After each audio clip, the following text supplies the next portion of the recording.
Assalamualaikum warahmatullahi wabarakatuh. Perkenalkan, nama saya Dihayu Priyanti Agustiana. Saya dari Fakultas Kesehatan Masyarakat Universitas Wiralodra. Dikarenakan sedang corona, jadi kita buat tugasnya dari rumah aja ya. Saya akan membuat tugas proposal penelitian, dan kali ini saya akan membahas proposal penelitian yaitu mengenai hubungan antara faktor lingkungan dan perilaku dengan kejadian diare pada balita di Papua.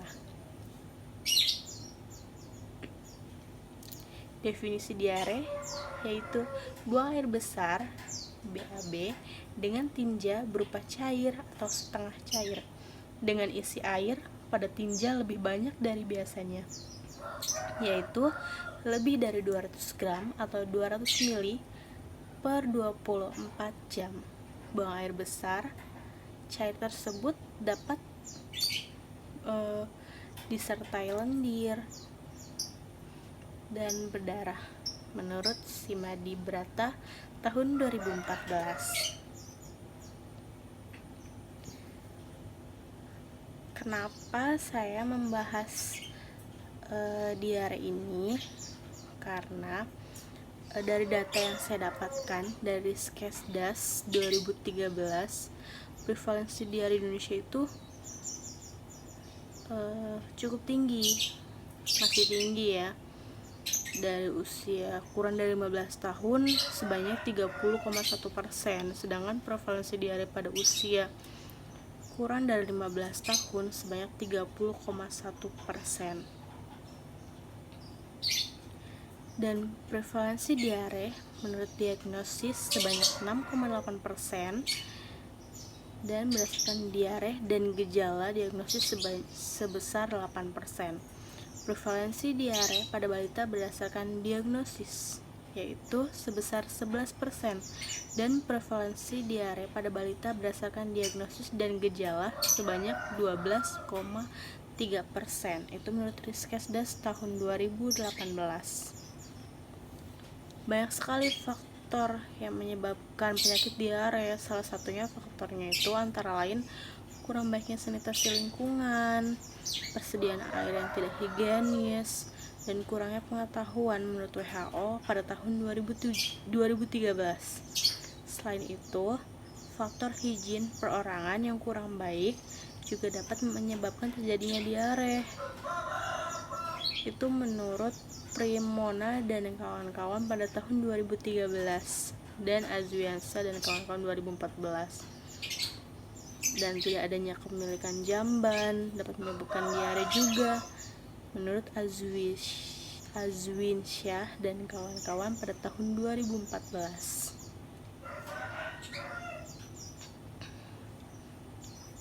Penyebab diare pada anak itu seperti mikroorganisme, bakteri, virus, protozoa itu menyebabkan diare. Salah satu nama latinnya itu Escherichia coli, enterotoksigenik, Shigella sp, Campylobacter jejuni, dan Cryptosporidium sp merupakan mikroorganisme tersering penyebab diare pada anak.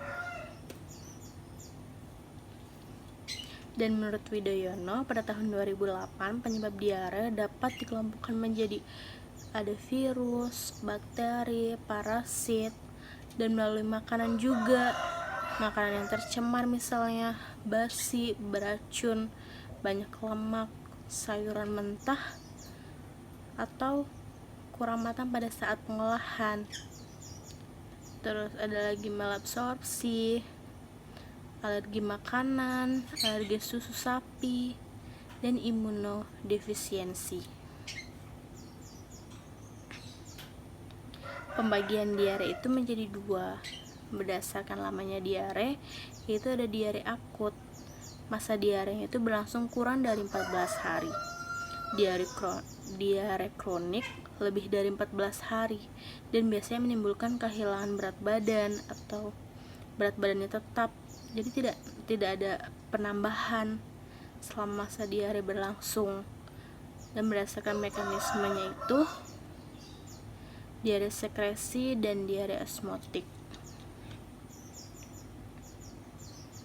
Gejala diare pada balita, menurut Wijaja tahun 2002, suhu badannya tinggi, anak mudah rewel, tinjanya juga menjadi encer, berlendir, dan bahkan berdarah.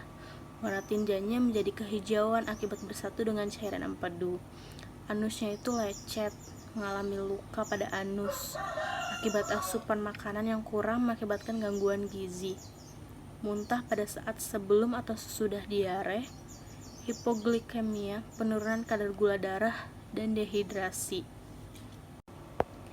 Penularan diare dapat melalui berbagai cara, seperti melalui air yang sudah tercemar, baik tercemar dari sumbernya yang tercemar selama perjalanan sampai ke rumah, atau tercemar pada saat penyimpanan. Jadi tercemar pada saat penyimpanan ini, misalkan airnya itu tidak tertutup dari tempat penyimpanan itu. Terus melalui tinja yang terinfeksi. Jika tinja itu terinfeksi, lalu ada binatang hinggap ke tinja tersebut dan menempel ke makanan lalu dikonsumsi manusia.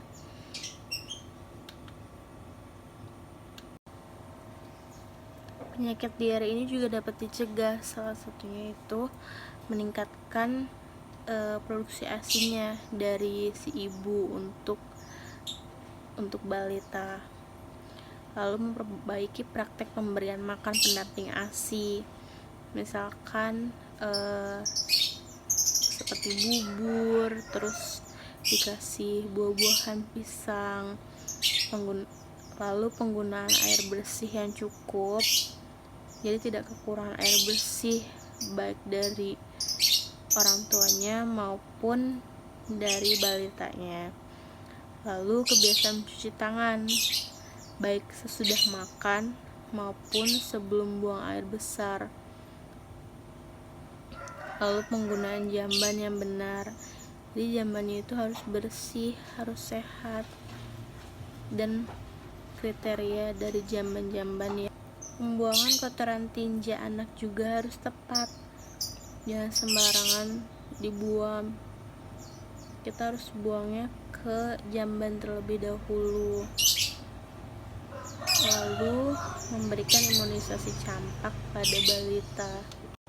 Langsung saja ke faktor-faktor yang saya bakal ulas, yaitu faktor perilaku dan faktor lingkungan, sanitasi lingkungan.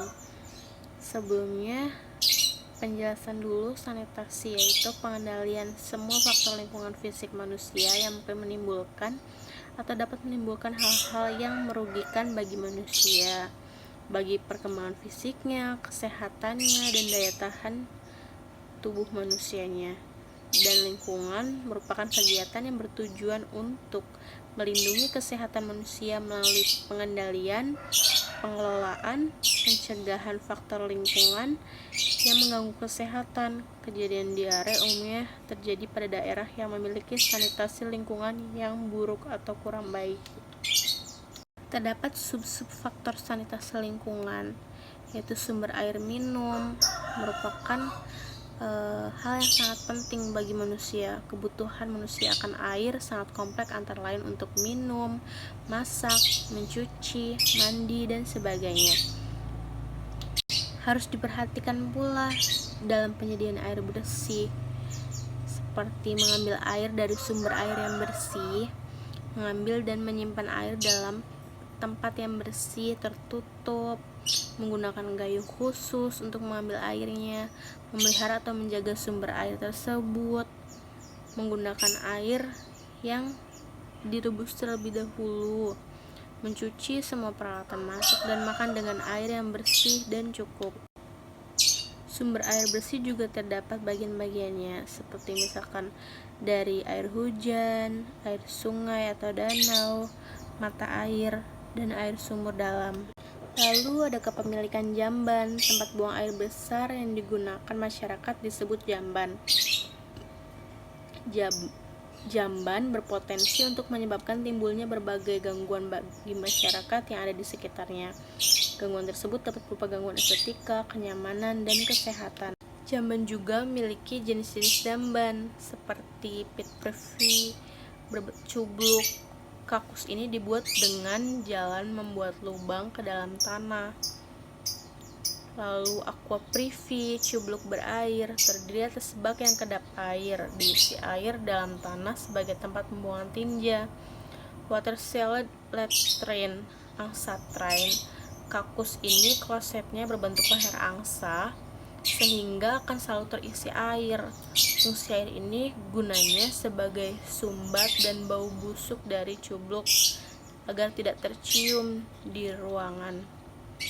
Lalu bored hole latrine, ukurannya lebih kecil dan hampir sama dengan cubluk karena untuk pemakaiannya yang tidak lama, misalnya untuk perkampungan sementara. Lalu buket latrine, tinja ditampung dalam ember kemudian dibuang di tempat lain, misalnya untuk penderita yang tidak dapat meninggalkan tempat tidur. Trench latrine, dibuat lubang dalam tanah sedalam 30-40 cm untuk tempat penampungan tinjanya. Lalu ada overhung latrine. Kakus ini semacam rumah-rumahan yang dibuat di atas kolam, selokan, kali, atau rawa. Lalu ada chemical toilet, biasanya dipergunakan dalam kendaraan umum seperti di pesawat, kereta api, di bus.